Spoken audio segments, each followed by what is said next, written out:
दोस्तों very good morning to all of you. 23 अगस्त 2021 के करंट अफेयर्स के जितने भी इम्पॉर्टेंट क्वेश्चंस बनते हैं उनको आज के इस वीडियो में डिस्कस करेंगे। तो स्वागत है आप सभी का डेली करंट अफेयर्स में। दोस्तों आपको याद होगा भारत का पड़ोसी देश, एक हमने क्वेश्चन किया था कि भारत की जो यूपीआई सर्विसेज हैं, पेमेंट करने की जो यूपीआई सर्विसेज हैं, उसको सबसे पहले किस विदेशी देश में लॉन्च किया गया था। तो भूटान, हमारा पड़ोसी देश भूटान। वैसे तो आपको पता होगा गूगल, जो अमेरिका की कंपनी गूगल है, वो भी भारत का जो यूपीआई सिस्टम है पेमेंट करने का, उसकी तारीफ़ करता है। यूपीआई सिस्टम दुनिया के कई देश हैं जो कि भारत की तारीफ़ करते हैं कि इतना सिक्योर है। तो भारत का पड़ोसी देश जो है भूटान, ये भी बहुत ज़्यादा इस चीज़ से खुश था भारत की यूपीआई सिस्टम से। तो पहला विदेशी देश बना था भूटान, जहाँ पर भारत की यूपीआई सर्विसेज को लॉन्च किया गया था। ये वाला क्वेश्चन मैं आपको करवा चुका था। आज हम लोग क्या करेंगे कि एक देश है यूएई, अभी हाल ही में वहाँ पर भी यूपीआई सिस्टम को लॉन्च किया गया है। तो क्वेश्चन क्या बनेगा, संयुक्त अरब अमीरात के किस बैंक के साथ में मिलकर एनपीसीआई इंटरनेशनल पेमेंट लिमिटेड, जिसको बोलेंगे एनआईपीएल, ने उस देश में यानी कि यूएई में यूपीआई सुविधाओं को शुरू करने के लिए एक करार किया है। तो जाहिर सी बात है कि जब किसी दूसरे देश में इन सर्विसेज को लॉन्च किया जाएगा तो उस देश की किसी न किसी बैंक के साथ में मिलकर लॉन्च किया जाएगा। तो वो बैंक है मासरेक बैंक। ऑप्शन नंबर सी इसका राइट आंसर हो जाएगा। मैसरेक बैंक है यूएई का, जिसके साथ में मिलकर भारत जो है वहाँ पर यूपीआई लॉन्च करेगा। दोस्तों जैसा कि आप सभी जानते हैं, भारत में ये जो पेमेंट और इन सब चीज़ों को निगरानी रखने वाली ऑर्गेनाइजेशन का नाम है एनपीसीआई। लेकिन यही जब पेमेंट्स वगैरह किसी दूसरे देश में लॉन्च किया जाता है तो एनपीसीआई का एक इंटरनेशनल डिपार्टमेंट है, एक नई ऑर्गेनाइजेशन बनाई थी गवर्नमेंट ने, जिसका नाम रखा था एनपीसीआई इंटरनेशनल पेमेंट्स लिमिटेड, जिसको एनआईपीएल के नाम से हम लोग जानते हैं। तो एनआईपीएल ने मासरेक बैंक के साथ में मिलकर यूएई देश यानी कि संयुक्त अरब अमीरात देश के अंदर में ये यूपीआई सुविधाओं को लॉन्च किया है। तो ऑप्शन नंबर सी इसका राइट आंसर हो जाएगा। तो आप दोस्तों यहाँ पर देख सकते हैं NPCI global arm ties up with Mashreq bank for UPI payments in UAE के अंदर में यूपीआई पेमेंट्स को इस तरीके से वहाँ पर लॉन्च किया गया है। अब इसमें देखो दो ऑर्गेनाइजेशंस के बारे में हमने डिस्कस किया है। एक तो ये बैंक हो गई जिसके साथ में करार किया है, और दूसरा हो गया एनआईपीएल। तो एनआईपीएल के बारे में समझते हैं। इसको अप्रैल 3, 2020 में इस्टेब्लिश किया गया था, यानी कि नया ऑर्गेनाइजेशन अभी 2021 चल रहा है और इसको पिछले साल ही लॉन्च किया गया था। इसका जो मुख्यालय है वो मुंबई महाराष्ट्र में स्थित है। इसके जो सीईओ हैं उनका नाम है रितेश शुक्ला इसके सीईओ का नाम है। फिर उसके बाद में मैसरेक बैंक, इसके बारे में समझते हैं। ये कौन से देश का, यूएई देश का बैंक है और इसका हेडक्वार्टर दुबई यूएई में स्थित है। इसके ग्रुप सीईओ का नाम है अहमद अब्देलाल इसके ग्रुप सीईओ का नाम है। 23 अगस्त के करंट अफेयर्स के अगले क्वेश्चन में क्या है कि अमेज़न कंपनी जो है, अमेज़न कंपनी का एक प्रोडक्ट आता है, एक डिवाइस आती है अमेजन एलेक्सा।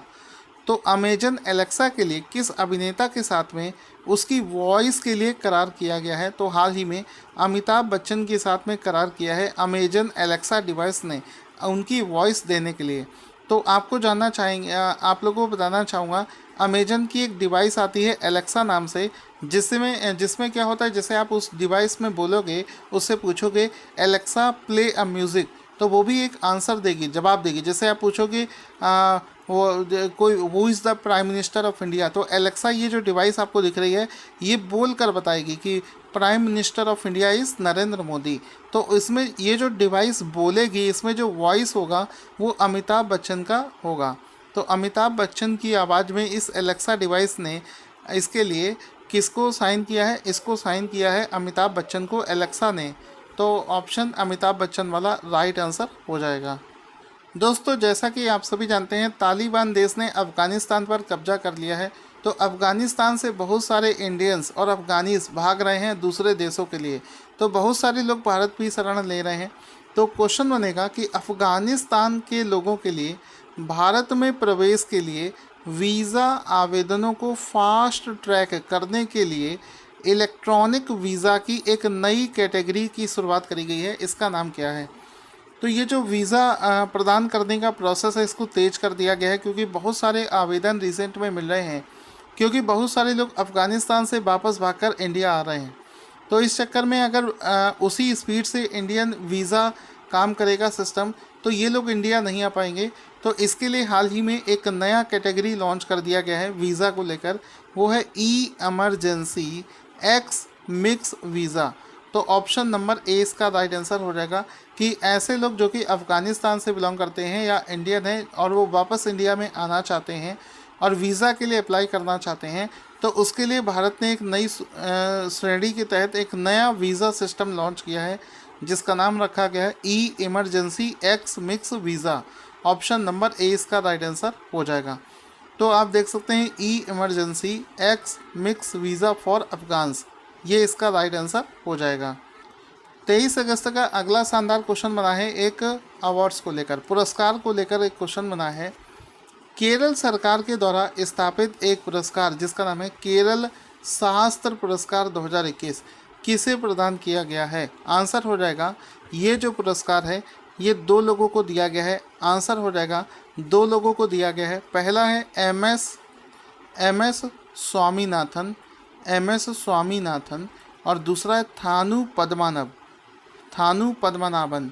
ऑप्शन नंबर ए और बी यानी कि ऑप्शन नंबर डी इसका राइट आंसर हो जाएगा कि केरल शास्त्र पुरस्कार जो है केरल शास्त्र पुरस्कार 2021 एम.एस. स्वामीनाथन और थानु पद्मनाभन को दिया गया है। ऑप्शन नंबर डी इसका राइट आंसर हो जाएगा। तो ऑप्शन नंबर डी इसका राइट आंसर हो जाएगा यहाँ पर, जैसा कि आप देख सकते हैं। अब इसमें आप लोग देखेंगे कि ये जो एम.एस. स्वामीनाथन है ये कौन है? ये एक कृषि वैज्ञानिक है, ठीक है। और जो थानु पद्मनाभन है ये एक स्पेस साइंटिस्ट है, ब्रह्मांड वैज्ञानिक है। इन दोनों को ही इस पुरस्कार से सम्मानित किया गया है। अब दोस्तों चूँकि एक अवार्ड्स की बात हुई तो हम पुराने कुछ अवार्ड्स को रिवीजन कर लेते हैं जल्दी से। तो यहाँ पर आप देख सकते हैं list of awards and honour current affairs. यहाँ पर एक अवार्ड बहुत फेमस है जो कि जुलाई में दिया गया है, Fukuoka award. Fukuoka grand prize 2021 ये किसको दिया गया है? पी साईनाथ को दिया गया है। उसके बाद में आता है कुवेम्पू राष्ट्रीय पुरस्कार। तो ये कुवेम्पू राष्ट्रीय पुरस्कार जो है, कुवेम्पू राष्ट्रीय पुरस्कार 2021, कुवेम्पू राष्ट्रीय पुरस्कार 2021 जो है ये दिया गया है राजेंद्र किशोर पांडा को। उसके बाद में आता है टोरंटो अंतर्राष्ट्रीय महिला फिल्म महोत्सव 2021 में सर्वश्रेष्ठ डॉक्यूमेंट्री।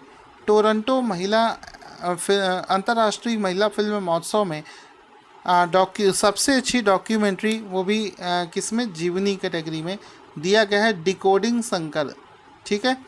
इसके बाद में आता है आपका एक अवार्ड है जिसका नाम है एयर ट्रांसपोर्ट वर्ल्ड के द्वारा 2021 का एयरलाइन ऑफ द ईयर, ये कोरियन एयर को दिया गया है।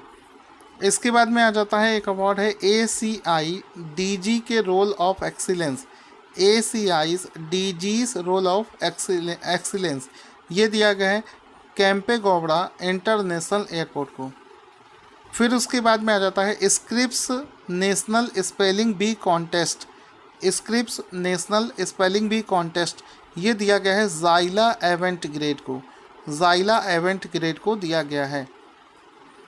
फिर उसके बाद में आ जाता है UNDP equator price 2021।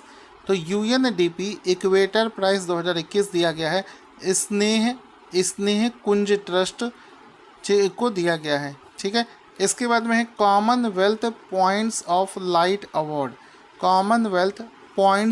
Light award, Syed Usman Azhar Maqsusi को दिया गया है, ठीक है। इसके बाद में देखो एक और अवार्ड, वैसे तो अवार्ड बहुत हैं, आपको बीच बीच में कुछ रिवीजन करवा देता हूँ। नॉर्मन बोरलॉग पुरस्कार 2020 काजल चक्रवर्ती, नॉर्मन बोरलॉग पुरस्कार 2021-20 काजल चक्रवर्ती को दिया गया है। इसके बाद में है दशरथी कृष्णामाचार्य अवार्ड 2021 दिया गया है doctor Eluri Shiva Reddy. Dasarathi Krishnamacharya award 2021 doctor Eluri Shiva Reddy को दिया गया है। मोहन बागान रत्न पुरस्कार 2021 मोहन बागान रत्न पुरस्कार 2021 को शिवाजी बनर्जी को दिया गया है, तो ये भी आपको याद रखना है। अलेक्जेंडर डेल रिम्पल पुरस्कार, अलेक्जेंडर डेल रिम्पल पुरस्कार को वॉइस एडमिरल विनय हॉल को दिया गया है, वॉइस एडमिरल विनय हॉल को दिया गया है। चलते हैं आगे। 23 अगस्त के करंट अफेयर्स के अगले शानदार क्वेश्चन में क्वेश्चन बनता है कि भारतीय उद्योग परिसंघ CII के द्वारा दिए गए राष्ट्रीय बौद्धिक संपदा पुरस्कार 2020 यानी कि नेशनल इंटेलेक्चुअल प्रॉपर्टी अवार्ड 2020 से किसे सम्मानित किया गया है, तो आंसर हो जाएगा इस बार ये पुरस्कार MIT यूनिवर्सिटी को दिया गया है। MIT यूनिवर्सिटी को दिया गया है। MIT यूनिवर्सिटी ने पिछले 2-3 वर्षों में सबसे ज़्यादा पेटेंट करवाए हैं, तो उसी के चलते यहाँ पर नेशनल इंटेलेक्चुअल प्रॉपर्टी अवार्ड 2020 जो है MIT यूनिवर्सिटी को दिया गया है, जिसमें कि आप देख सकते हैं एक वर्चुअल इवेंट के माध्यम से MIT यूनिवर्सिटी को इस अवार्ड से सम्मानित किया गया है। अगला क्वेश्चन बनेगा कि सद्भावना दिवस भारत में किस भारतीय नेता की जयंती के उपलक्ष्य में हर साल मनाया जाता है, तो एवरी ईयर राजीव गांधी, पूर्व प्रधानमंत्री राजीव गांधी के जयंती के अवसर पर सद्भावना दिवस मनाया जाता है। ऑप्शन नंबर ए इसका राइट आंसर हो जाएगा। यहाँ पर आप देख सकते हैं हर साल राजीव गांधी जो है ये 20 अगस्त को सद्भावना दिवस के रूप में मनाया जाता है। क्वेश्चन बनेगा कौन सा राजमार्ग यानी कि हाईवे देश का पहला EV फ्रेंडली, EV का मतलब होता है E से इलेक्ट्रिक, V से व्हीकल, तो कहीं पर अगर EV शब्द लिखा है तो इसका मतलब समझ जाना इलेक्ट्रिक व्हीकल। ठीक है, तो कौन सा देश का पहला ऐसा राजमार्ग बना है जो कि EV friendly, electric vehicle friendly highway बन गया है, तो आंसर हो जाएगा दिल्ली से चंडीगढ़ राजमार्ग जो है, दिल्ली से चंडीगढ़ राजमार्ग जो है ये देश का पहला इलेक्ट्रिक व्हीकल फ्रेंडली हाईवे बन गया है। इलेक्ट्रिक व्हीकल फ्रेंडली का मतलब साफ है कि इसमें रास्ते पर जगह जगह आपको चार्जिंग स्टेशन अवेलेबल होंगे, क्योंकि अगर अचानक से कहीं पर आपकी बैटरी ख़त्म हो जाए तो आप किस तरीके से आगे बढ़ोगे, तो यहाँ पर चार्जिंग स्टेशंस दिए हुए हैं और इन चार्जिंग स्टेशंस को BHEL के द्वारा स्थापित किया गया है। तो दिल्ली चंडीगढ़ हाईवे देश का पहला ऐसा हाईवे बना है जो कि EV फ्रेंडली है। 23 अगस्त के करंट अफेयर्स का अगला क्वेश्चन बनता है कि अगस्त 2021 में all women tri services mountaineering team, एक टीम बनाई गई थी जिसका नाम रखा गया था all women tri services mountaineering team, ने मणिरंग पर्वत पर राष्ट्रीय ध्वज फहरा दिया है। ये जो माउंट मणिरंग यानी कि मणिरंग पर्वत है ये किस राज्य में स्थित है, तो यहाँ पर दोस्तों एक ऑल वीमेन यानी कि कोई उसमें मेन नहीं था, सभी वीमेंस की एक माउंटेनियरिंग टीम यानी कि पर्वतारोहण टीम बनाई गई और उसने हिमाचल प्रदेश, ऑप्शन नंबर ए, हिमाचल प्रदेश में स्थित एक पर्वत है जिसका मणिरंग पर्वत नाम है, इस पर जाकर तिरंगा लहरा दिया। ऑप्शन नंबर ए इसका राइट आंसर हो जाएगा। ये किस वजह से, यहाँ पर देश के 75वें इंडिपेंडेंस डे को मनाने के लिए, 75वें इंडिपेंडेंस डे को मनाने के लिए पूरे देश के अंदर में आप सभी जानते हैं अमृत महोत्सव मनाया जा रहा है, तो उसी को मनाने के लिए ट्राई सर्विसेज ये जो 15, ये आप देख सकते हैं 15 महिलाओं का ये जो दल है, इन्होंने माउंट मणिरंग पर फतह प्राप्त कर ली है जिसकी ऊंचाई है 21,625 फीट। ये आप पूरी टीम देख सकते हैं जिसमें कि 15 महिलाओं का ये टीम है और ट्राई सर्विसेज तीनों सेनाओं से महिलाएं इसमें चुनी गई थी और इन्होंने माउंट मणिरंग जो कि हिमाचल प्रदेश में स्थित है वहाँ पर झंडा फहरा दिया है। तो इसमें आप देख सकते हैं इसकी जो ऊंचाई है माउंट मनीरंग की, एग्ज़ाम में पूछी जा सकती है। 21,625 फीट इसकी हाइट है। और ये प्रोग्राम क्यों किया गया?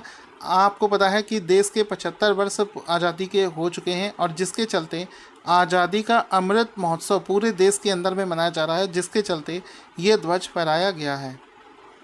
क्वेश्चन बनेगा, फरीदाबाद स्मार्ट सिटी लिमिटेड ने सोशल मीडिया पर अपनी पहल को बढ़ावा देने के में मदद करने के लिए किस कॉमिक हीरो को चुना है? तो आंसर हो जाएगा चाचा चौधरी को इसके लिए चुना गया है। दोस्तों, फरीदाबाद स्मार्ट सिटी लिमिटेड है, वो चाहती है कि उसकी जो अलग अलग योजनाएं हैं, जैसे कि स्वच्छ भारत अभियान के तहत काम करना चाहती है, यातायात को फॉलो करो, तो ये सब सारी जो सुविधाएं, जो योजनाएं हैं, इसको सही तरीके से चलाने के लिए चाचा चौधरी के साथ में एक साझेदारी करी है, जिसमें कि वो चाचा चौधरी के कार्टून्स का इस्तेमाल करेंगे फरीदाबाद के अंदर में ये मैसेज देने के लिए कि हमें स्वच्छता बनानी चाहिए, हमें यातायात का पालन करना चाहिए, हमें जगह जगह पर कूड़ा नहीं फेंकना चाहिए। इन सभी योजनाओं को चलाने के लिए उसको प्रमोट करने के लिए चाचा चौधरी के साथ में साझेदारी करी है। अगस्त 2021 में सुप्रीम कोर्ट ने कितने वर्षों के बाद में फिर से महिलाओं के लिए एनडीए एग्ज़ाम देने का अधिकार प्रदान कर दिया है? तो आंसर हो जाएगा 65। आपको पता होगा एनडीए का अभी तक जो एग्ज़ाम था उसमें विमेंस पार्टिसिपेट नहीं कर पा रही थी। 65 वर्षों के बाद में अभी हाल ही में सुप्रीम कोर्ट ने एक आदेश दिया है, जिसके तहत अब महिलाएं भी एनडीए का एग्ज़ाम दे सकती हैं, फॉर्म भर सकती हैं। इसमें आप देख सकते हो साफ साफ लिखा है, supreme court passed an interim order allowing women to appear for the NDA exam. अब ये जो अगला एग्ज़ाम होगा नवंबर के महीने में जो होना है, उसमें एनडीए का एग्ज़ाम महिलाएं भी दे सकती हैं, मतलब नेशनल डिफेंस एकेडमी का एग्ज़ाम दे सकती हैं। ये जो नेशनल डिफेंस एकेडमी का एग्ज़ाम है, ये यूपीएससी के द्वारा कंडक्ट करवाया जाता है। ठीक है, इसमें 16 साल से 19 वर्ष की जो छात्र हैं या जो क्लास 12 या उससे ऊपर के हैं, वो एनडीए के लिए आवेदन कर सकते हैं। तो दोस्तों, ये तो था 23 अगस्त, ये तो था 23 अगस्त के क्वेश्चन। 23 अगस्त 2021 के करंट अफेयर्स के सभी क्वेश्चन हमने कर लिए हैं। आज का क्वेश्चन जिसका आंसर आपको देना है स्क्रीन पर आपको दिख रहा है, इसका आंसर कमेंट बॉक्स में लिखना ना भूलें।